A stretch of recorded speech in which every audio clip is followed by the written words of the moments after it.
આજે પણ કપાસ ભેંસાણમાં ચમક્યો છે। કપાસના ભાવમાં ખૂબ સારી એવી રિકવરી તેજી તરફી આગળ વધી રહી હોય તેવો માહોલ કપાસ બજારને જોતા અને વૈશ્વિક કપાસના માહોલને જોતા આપણને દેખાઈ રહ્યો છે।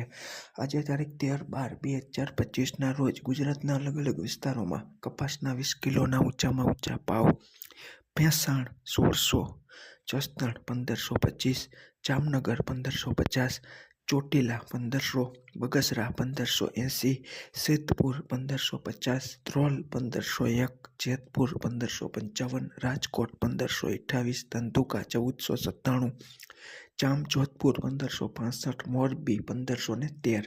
ખેડૂત મિત્રો, આજે તારીખ 13/12/2025ના રોજ 20 કિલોના આ પ્રમાણે આ વિસ્તારોમાં ભાવ જોવા મળેલા છે।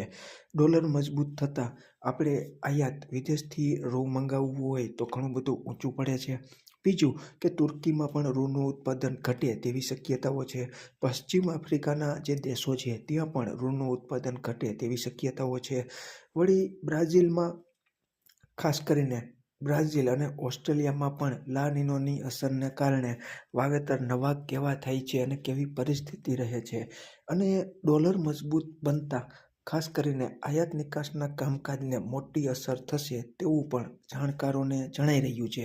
હવે આ બધા જ પાસાઓ તો છે જ, પરંતુ ભારતમાં મુખ્ય 3 પરિબળો અત્યારે સારી ગુણવત્તાવાળા કપાસિયાની શોર્ટેજ છે, એટલે કપાસિયા ખોળના વાયદા અને કપાસિયાના હાજર ભાવમાં ખૂબ સારો એવો સુધારો ટકેલો છે।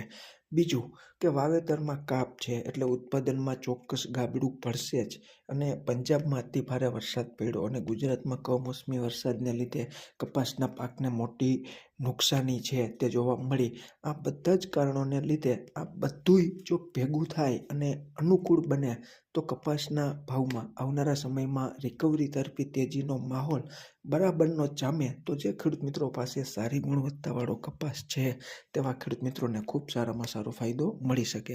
ખેડૂત મિત્રો, આમાં ક્યાંય ભૂલ હોય અને તમારી પાસે નવી અપડેટ હોય તો ચોક્કસ તમે કોમેન્ટમાં જણાવજો।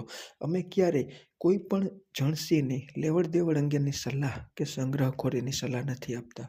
તમારા ખુદના નાણાકીય આર્થિક જોખમને ધ્યાનમાં રાખીને તમારે તમારો કપાસ રાખવો કે વેચી નાખવો તેનો યોગ્ય નિર્ણય લઈ શકો છો। આભાર ખેડૂત મિત્રો।